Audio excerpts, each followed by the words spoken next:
Today we are joined by Dr. Samuel Sinclair, co-founder of Biodiversify, a UK-based startup supporting corporates, governments, and NGOs adopt a nature-positive strategy and contribute to biodiversity conservation.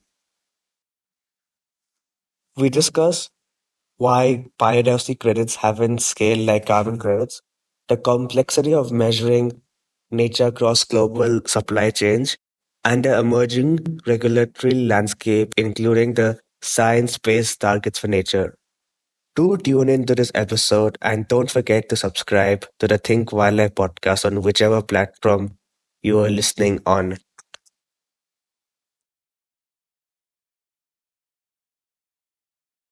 So, welcome, Samuel, to the podcast. It's a pleasure to have you on today. Very much. It's a pleasure to speak to you. So, how did you end up in conservation? So I did a biology degree. Was always a big fan of wildlife. Love nature in all its forms, really. I did a biology degree, and originally I didn't really want to do conservation. I wanted to do animal behaviour, but I graduated in 2008, so there weren't any jobs, basically. The other thing I really wanted to do was travel, and I realised that I could probably use my degree to travel. So I got in touch with people who are doing interesting things around the world, largely conservation, really, and asked if I could have a job. I emailed people who are doing cool stuff and went, look, I don't need to be paid. I'll volunteer. I'm really keen. Can I have a job, please? And I got given a job. Someone said yes. And I went out to South Africa to work on penguins and then on leopards, and basically got hooked. Found it really exciting, really interesting. And that basically drew me into conservation. And then I got a job with an organisation working in Tanzania in the field. I was living in huts, working with folks speaking Swahili.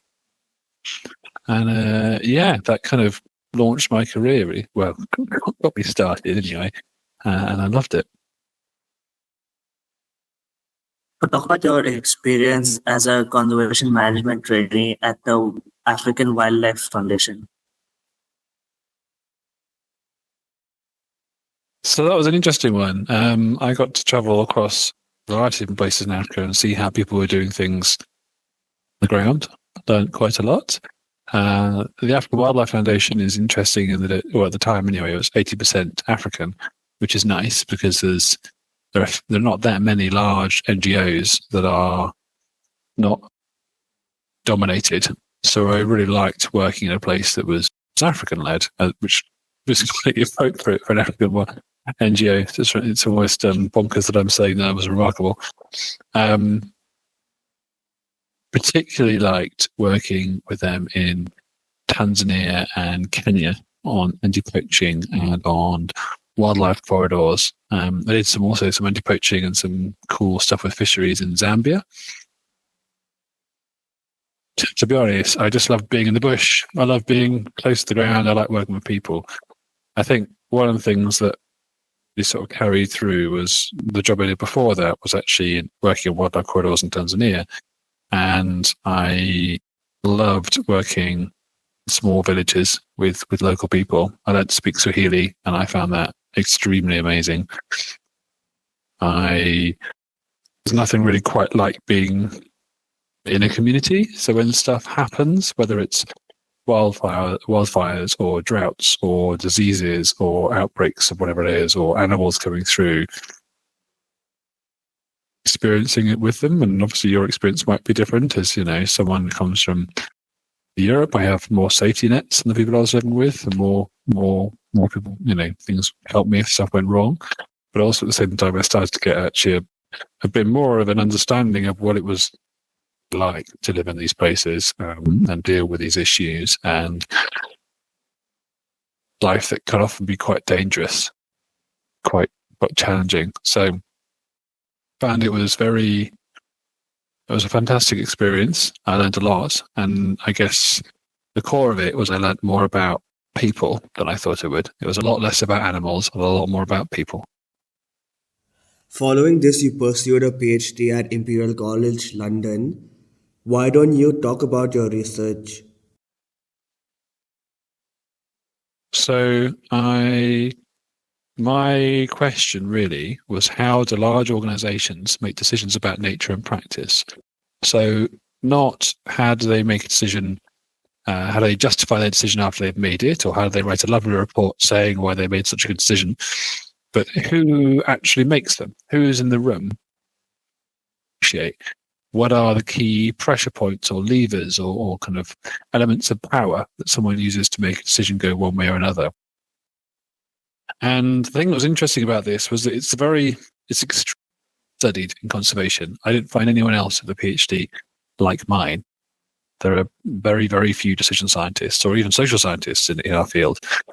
So a lot of the methods that I needed, I couldn't find. And it could be that was due to my lack of social science training. I hope not. But I felt that largely the issue was that we didn't even really know how to study these decisions in practice. Conservation is a bit unusual in that the decisions we make, the problems we deal with are extremely multifaceted. Most other sectors have at least some consistency in the choices they're looking at. So a field I studied a lot was medicine and how they look at decisions in medicine. Decisions in medicine, however, are patterns. You are normally working on an individual person and their body, which means that you have a sort of consistency that allows you to track decision making across that person's treatment, and which makes it much easier to study how decisions are being made. Whereas in conservation, you're looking at land use decisions that involve everything from forest to agriculture to politics to water, droughts and floods and fires and all these other kinds of things, which makes it much harder to draw out a single thread that you can study. Was look at how decisions are made in the environmental impact assessment process in South Africa, largely because it's a mega biodiverse country and they've got fantastic maps, they've got fantastic resources. So I could actually look at how biodiversity scientific information was being used in decisions. And the methods I used were basically a hodgepodge of methods, a combination of methods from different fields. Like I say, I kind of had to create the methods because they didn't exist. So, for example, nursing, I drew methods from grounded theory. So this was an approach that they used to study originally. The first example was in nursing because they were studying how people experience being on a terminal ward. So on a ward where you go to die, basically. And their very reasonable position was you can't really understand what it's like to be on a terminal ward at the end of your life unless you're going through it yourself. No one else can really even guess what that must be like. And obviously, if you've gone through it yourself, you then aren't able to talk about it afterwards, which means that they had to create a method of social science investigation that allowed them to not come in with theories and not come in with a kind of grand idea of how they thought it worked, but rather to listen to the people they were studying and let them lead the research. So that's what I did. I used interviews to understand how people were approaching their different part of that decision-making process. There were 6 different stakeholder groups, and I used this as a way of understanding where they were coming from. What was their life like? How are they approaching these decisions? Were they, sitting in offices? Were they in the field? Were they having arguments with clients? Were they writing reports? How were they approaching their part of it? And what was that experience like? And that allowed me to basically start to get a lot more of an understanding about each individual stakeholder group's role in this process and their perception of it, which then allowed me to the whole thing together to understand what the whole process looked like. When you put together these dual perceptions through a thematic analysis of each, which is a psychology approach, of each component, what is the overall system that emerges from these separate pieces? This was interesting. I got loads out of it. And one of the kind of core things I got out of it was basically just a real appreciation for the nuance of these things and understanding that the variation between people and how they approach choices is massively complex, but also in many ways also simple. people don't approach decisions in logical ways. They apply logic and ration to stuff, but they also do things because they care about it. They do things because they want to. And us in our professional lives, we are encouraged to be rational and logical and defensible and all that good stuff. Fundamentally, people aren't very logical or rational, which means that if you understand that and work with that rather than against it, then you're likely to get a far better understanding of how to improve the system, because you're working with that, the nuance of that, the rationality built into your worldview. So following your PhD, you founded Biodiversify. So how did this organization come into being, and what is the long-term vision for this organization? So I came out of my PhD, and the job I wanted really was helping large organizations make decisions about nature in better ways. The bit I was really interested in was that improved decision making. There weren't really any jobs that would allow me to do that.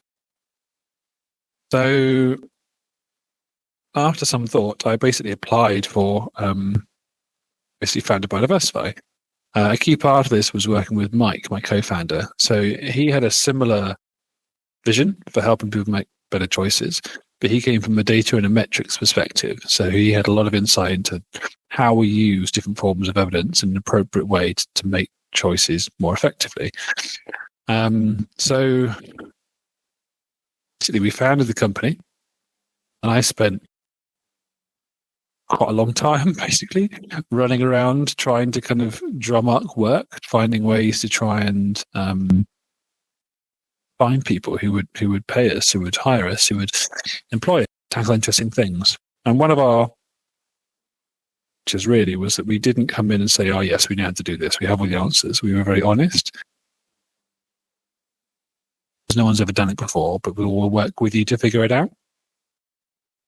Really well. I got some really cool clients because people were then expecting that. They're expecting to have to work with us to actually solve these things and find a solution and come up with stuff, which meant we started working with people like Herring, for example, the big fashion house, owns Gucci and Yves Saint Laurent and various others.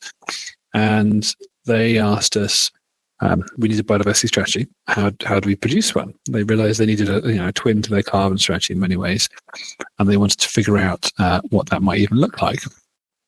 For them to produce the first ever guide to corporate level biodiversity strategy, it came out in 2020.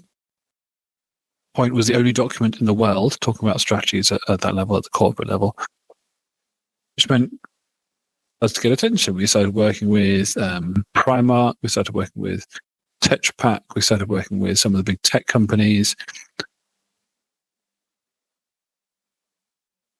How does a company even think about this stuff? How do you approach this issue?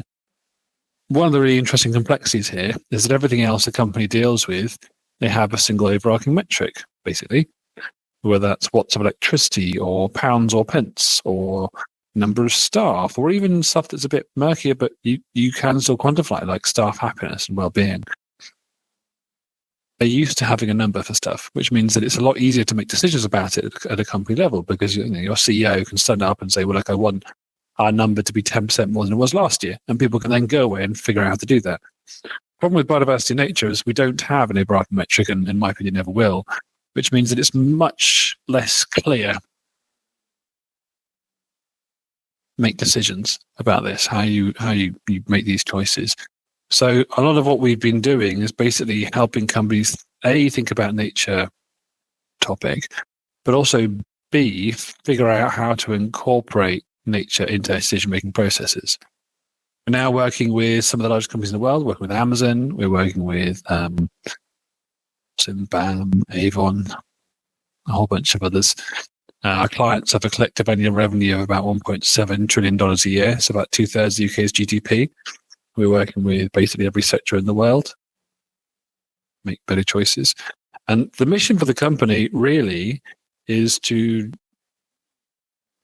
help these companies to drive systemic change.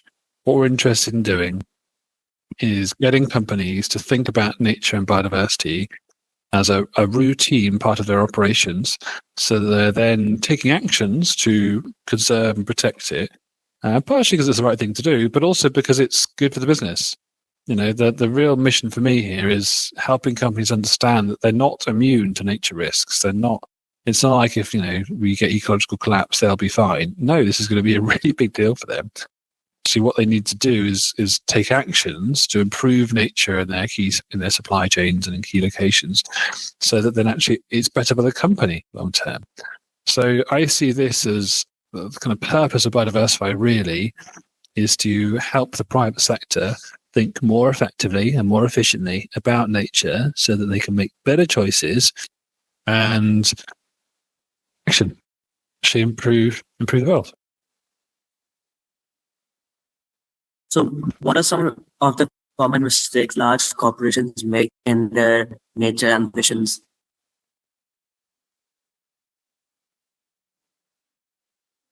I mean, something to note here is I don't think there's very many common anything in the way that companies deal with nature.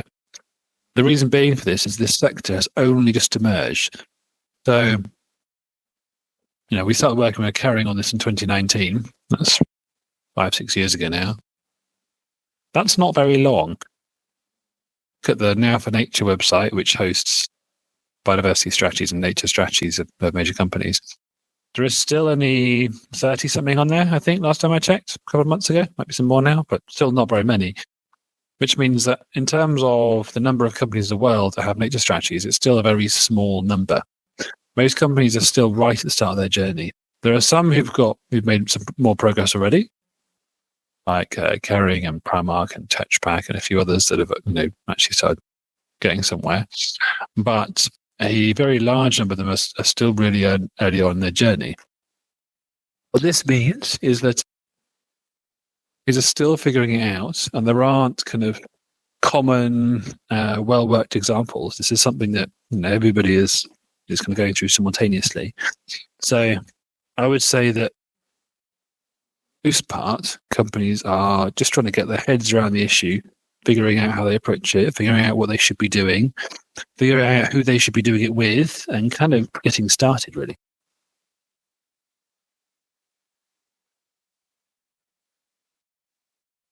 So, how do you think we can better incentivize conservation financially for these corporations? So the key thing here is making it relevant to the companies.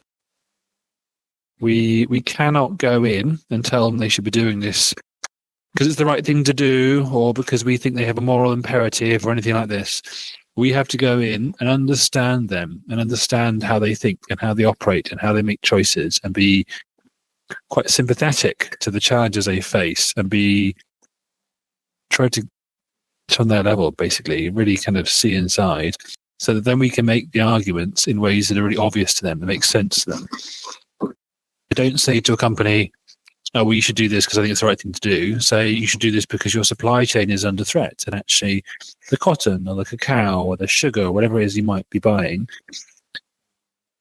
has a supply chain risk. And actually, this might have a material impact, significant impact on your company if you don't do something about it. You should go out there and take control of this issue so that it doesn't become a threat to the survival of your organization. If we start doing that and start engaging them in those terms, then it's going to be a lot easier to help them understand why they would do conservation. What we don't want is companies going out and doing some kind of altruistic philanthropic projects, because that's not viable in the long term. We might get a few of those, and that's lovely, and it's cool we would do it, but it's not what we want. Is systemic change. What we want is all companies realizing they have to do something for nature and figuring out how they can do it, either individually or ideally together as collectives, so that then we start to get this built into just business as normal, in the same way that carbon and water is often just seen as business as usual now, which is the dream. That's what we're after. So that's why we need to be working towards, basically becoming a standard part, good business of making sure you have a reliable, robust, resilient supply chain. You also provide biodiversity framework consultancy. So what exactly is this about? Yeah, so there are a number of frameworks that have emerged. And when I say framework, I mean a kind of way of thinking about these issues that have emerged from the kind of global debate on this stuff. So we've got the first one is CSRD. This is the Corporate Sustainability Reporting Directive. So this is a piece of legislation passed by the EU. What this does is it says that all large companies have to think about their sustainability impacts and report to them on a regular basis. One of those impacts is biodiversity in nature. So companies are, under this directive, having to come out and talk about what's going on. This tricks that people have to report on for this, but it's also quite do it. It simply says you have to report on these issues, but it's up to you how you go away and figure out where you think you stand on them, about them, and represent them. In terms of methods, what it does is point people towards something called TNFD, Taskforce on Nature-Related Financial Disclosures. So this is a tool that's been, or an approach framework that's been put together by people very much with the financial sector in mind to help investors or organizations lending money to companies or whatever it might be think about the company that they might have ownership over or control over or might be influencing, to understand to what extent they're exposed to nature-related risks. And more importantly, to what extent are they doing something about these risks? So this kind of sets out a process that companies should go through in order to make some sense of this and kind of communicate more effectively where they stand on these issues. This is, again, a pretty broad process. It's quite flexible. It's not too specific. But the part where you start to actually set targets, where you do start to get much more specific, it points you towards something called SBTN, the Science-Based Targets for Nature. Now, this is much more technical. This is basically setting out an approach that a company can use to figure out how much they should be doing. What is the extent of their responsibility? And this is really important. This is a really difficult question, really. It's very hard for a company to know what is their piece of the pie. With carbon, you can kind of figure that out. It's a number. But for biodiversity, it's really difficult to know, is enough enough? Am I contributing enough? Am I contributing a tiny amount? Or am I actually doing really well? Where do I stand on this spectrum? Science-Based Targets for Nature basically sets out a sort of protocol and approach a company can go through to figure out where it is on this journey and whether what it's doing is sufficient. And essentially identify, where it should be acting, what should be going on. And this is then highly technical. This requires people with lots of expertise, lots of conservation experience to go through and actually, calculate this stuff up with really robust targets. So far, only 3 companies have set science-based targets for nature: GSK, Kering, and Holcim. We set the targets. We did the analysis for Holcim and Kering. So we've done kind of a good chunk as well as targets at this point. But again, this is still very much only in the early stages. Those 3 companies were 3 of 17 companies that were involved in the pilots that happened over the last year and the year before, really. Talk about the concept of biodiversity net gain, which your company also works upon. What is its current adoption globally, and impact has BNG had on conservation so far globally? So biodiversity net gain is a very specific tool. This is about understanding when you build something, when you construct something, you're looking at the state of nature, both before and after, in a very kind of quantified way. Essentially asking, was nature left in a better state than we found it? Yes or no, essentially. And it uses a series of metrics to actually quantify this, so you can do it in a robust and transparent way and go, okay, we've gone through and calculated it, and actually we are quite confident that we left things in a better state than we found them. This is very specific to buildings, basically, to constructing stuff. It's good for anything where you have very clear, nice, easy before and after picture. It's less helpful for things where you have supply chains, where you have dynamic international supply chains where people don't necessarily even know where their stuff comes from. Very few of these companies actually have masses of transparency, which means it's quite difficult for them to actually really know where the stuff they're buying comes from. So it is relevant. It's not as clear, directly useful as you might hope, but it's.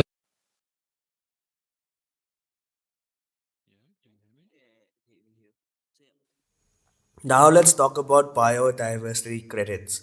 How effective have they been in supporting conservation, and how can biodiversity credits be improved?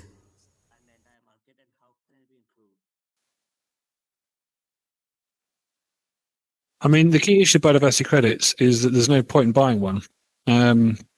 So essentially, they are not relevant.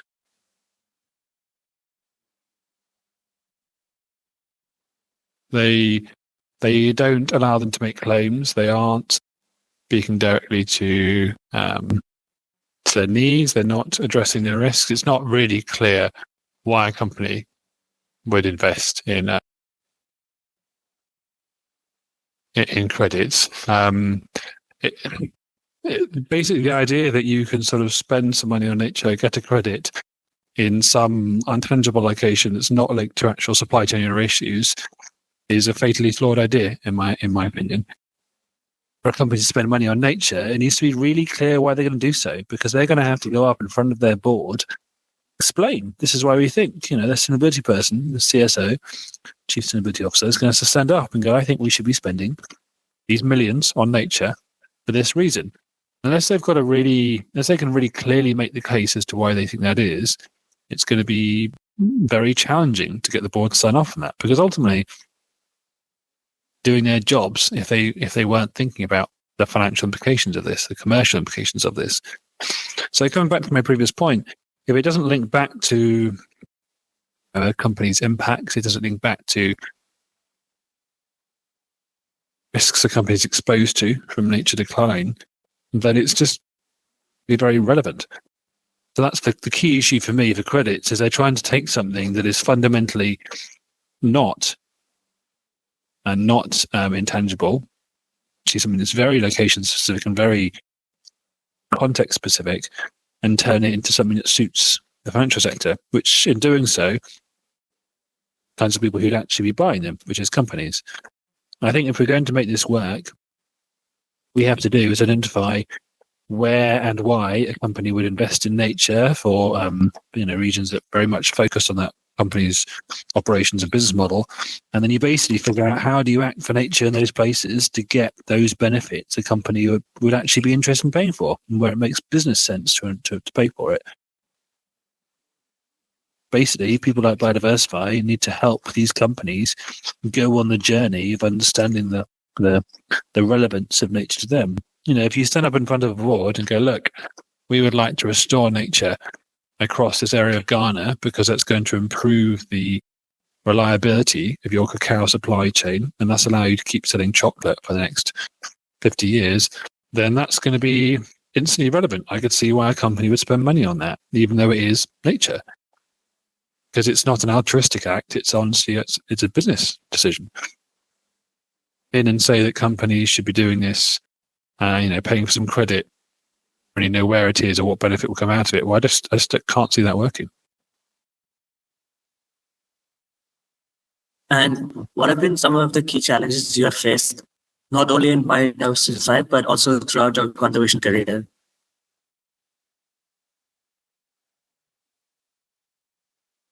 Lord, there's been many challenges. Conservation is a difficult field. It's a hard field to be in, but it's an extremely exciting one, and it's one where we have an opportunity to make genuine change for good. So I would say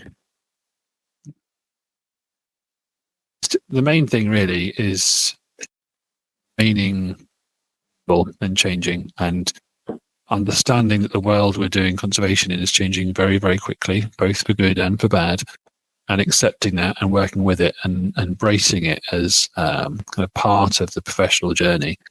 I don't think you can really do this in a way that we were thinking about it 10, 15 years ago anymore. I don't think you can be just biologist who's studying stuff on the ground and thinking about local areas, I think, genuinely make a difference. They have to adapt to the world that we're now facing and work with people to address what is really planetary crisis. This isn't just about